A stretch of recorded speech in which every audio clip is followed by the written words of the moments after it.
মুগ্ধ কল করলো রায়ানকে, বলল গাড়ি বের কর, আমি বের হব। মুগ্ধ সেই রেস্টুরেন্টে গেল আর রেস্টুরেন্টের ম্যানেজারকে জিজ্ঞাসা করলো, গত 2 দিন আগে অনেকগুলো ছেলে মেয়ে ছিল, আপনি কি তাদের কারো নাম বা ঠিকানা জানেন? ম্যানেজার জানালো, সরি। মুগ্ধ বাসায় ফিরে এলো। ভাইয়া কিছু নিয়ে টেনশনে আছো? হ্যাঁ বল, তোর কিছু লাগবে? মানে কিছু। ওকে ঠিক আছে, তোর বিকাশে পাঠিয়ে দিব। ঝুমুর উপরে গিয়ে মায়াকে কল করে বলতে শুরু করলো, জানিস আমার ভাইয়া সবচেয়ে বেস্ট ভাইয়া, যখন যা লাগবে বলার আগেই বুঝে যায় আমার কি চাই। ভাইয়া সব ভালো কিন্তু একটু রাগী। আর ভাইয়া ভাইয়া বিয়ে করতে চায় না, বলে তার নাকি কোনো মেয়েকেই লাইক হয় না। আল্লাহ জানে, আমার মনে হয় এই জীবনে ভাবি ডাকা হবে না। আচ্ছা মায়া একটা কথা বলি, তুই আমার ভাবি হয়ে যা না, তাহলে তো তোকে সারা জীবন পাশে পাবো। তুই সত্যি পাগলি, বুঝলি? ঘুমা, আমি একটু ফেসবুকে ঢুকি, বাই। মায়া ফেসবুকে গিয়ে একটা রিকোয়েস্ট পেলো, সেটা দেখে ভ্রু সরু করে ভাবলো একটু মজা করি। প্রোফাইলের নাম আহসান চৌধুরী মুগ্ধ। মায়া মেসেজ দিল, আসসালামু আলাইকুম। মুগ্ধ সাথে সাথে রিপ্লাই দিল, ওয়ালাইকুম আসসালাম। আপনার বাসা কোথায়? পুরান ঢাকা, আপনার? ঢাকা মিরপুর 12। আমরা তো একই জেলাতে থাকি, তবে চলুন ফ্রেন্ড হয়ে যাই। মায়া হাসির ইমোজি দিয়ে অফলাইন চলে গেল। মুগ্ধর রিপ্লাই না পেয়ে পুরো প্রোফাইলটা ঘুরে দেখলো, মেয়েটা খুবই ভদ্র আর বিনয়ী, না চাইতেও ভালো লেগে গেল। মুগ্ধ ঘুমিয়ে পড়লো। সকালে বন্ধুমহল আর মায়া কলেজের গেটের সামনে দাঁড়িয়ে আছে। হঠাৎ মায়া দেখলো একটা ছেলেকে, সেই ধনী দুলাল পেটাচ্ছে। মায়া সামনে গিয়ে বলল, কি ব্যাপার, আপনি দেখি যেমন অভদ্র আর তেমনই মাস্তান। মুগ্ধ মায়া ঠোঁটের দিকে তাকিয়ে শুধু দেখছে, ইস সেই মায়াবী ঠোঁট। আর এই সুযোগে ছেলেটা পালিয়ে মায়া বিড়বিড় করতে করতে চলে গেল কলেজের ভেতরে। স্যার কি হলো? মুগ্ধ ধ্যান ভাঙলো, তখনই রায়নের কথা না শুনে ছুটে গেল কলেজের ভেতর। তারপর ধাক্কা খেলো ঝুমুরের সাথে। ঝুমুর বলল, কোন শয়তান রে আমার কোমর ভাঙলো? Sorry sorry. আরে ঝুমুর, তুমি এখানে কি করো? একটু আগে কালো 3 পিস পরে একটি মেয়ে গেছে, দেখছি। সেটা আমার কলেজের ফ্রেন্ড। জবাব পেয়ে মুগ্ধ চলে গেল মুচকি হাসি দিয়ে। এদিকে মায়া ক্লাসে বসে ভাবছে, ওই বকাটা ছেলেটা দেখতে কত সুন্দর আর কত শিক্ষিত, তবু এমন বাজে কেন। এরই মাঝে ঝুমুর এসে জড়িয়ে ধরে মায়াকে। মায়া ভয় পেয়ে দাঁড়িয়ে যায় আর বলে, প্রবলেম কি রে, এমন কেন করলি? তারপর কথা বলতে বলতে বাসায় চলে গেল তারা। বাসায় এসে মায়া দেখলো মায়ের মন খুব খারাপ।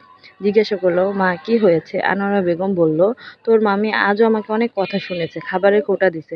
মায়া বলল, আমাকে কয়েকদিন সময় দাও, আমি কয়টি টিউশনি খুঁজে নিই, তারপর এ বাসায় থাকবো না। এটা বলে ওপরে চলে যায়। ফ্রেশ হয়ে কিছু খেয়ে শুয়ে পড়ে। তারপর ফেসবুকে পোস্ট করলো, যদি কেউ বাচ্চাদের পড়াতে চান তাহলে প্লিজ ইনবক্স। তখনই মুগ্ধ মেসেজ করলো, হাই আপু, আপনি কেন টিউশন খুঁজছেন?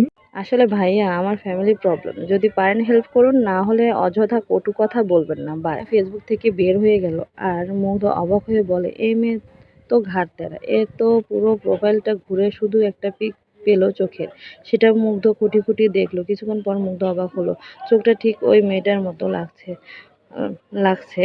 তো তারই তবু শিওর হওয়ার জন্য আবার মেসেজ দিল, বাট সিন হলো না। পরের দিন সকালে মায়া তাড়াতাড়ি ঘুম থেকে উঠে ফ্রেশ হলো, বেলকনিতে গিয়ে দাঁড়ালো। তারপর দেখতে পেল কাঠফুল ফুটেছে। সেটা দেখে মায়ের মন প্রশান্তি ভরে গেল। ফুলটা ছুঁয়ে দিল, মনে মনে ভাবলো, ফুল কতই না সুন্দর আর নিঃস্বার্থ, নিজেকে বিলিয়ে দেয়। এমন যদি প্রতিটা মানুষ হতো তাহলে মানুষ মানুষকে কষ্ট দিতে পারতো না। কয়েক ফোঁটা অশ্রু ঝরে পড়লো তার, আবার আলতো করে মুছে নিল। তারপর দাঁড়িয়ে ব্যাগটা হাতে নিয়ে নিচে নামলো। কানে এলো ড্রয়িং রুমের ফিসফিস কথা। রেখা মায়ার ছোট মামি বলছে, বুঝলেন বড় ভাবি, মেয়ের বয়স 17 হয়েছে, তবু বিয়ে দিবে না, দেখবো কত আয়ে বিয়ে পাশ করে। মামাদের অন্ন ধ্বংস করছে, আগে বের হয়ে দেখ পৃথিবী কত কঠিন। জানিস, গতকালও ওর মাকে অনেক কথা শুনেছি, তবু লজ্জা নাই, বাড়ি থেকে বের হয় না।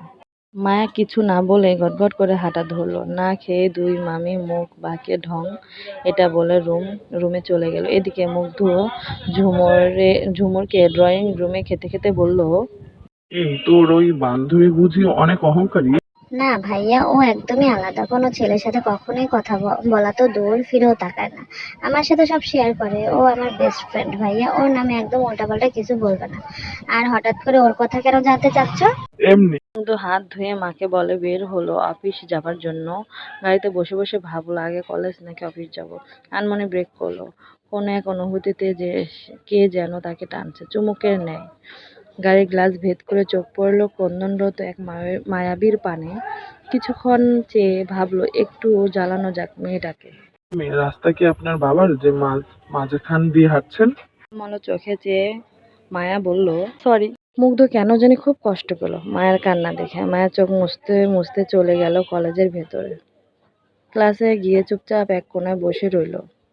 ঝুমুর পাশে গিয়ে বসে বলল, কি রে, মন খারাপ? এ কথা শুনে মাত্রই মায়া কান্না করে দিল।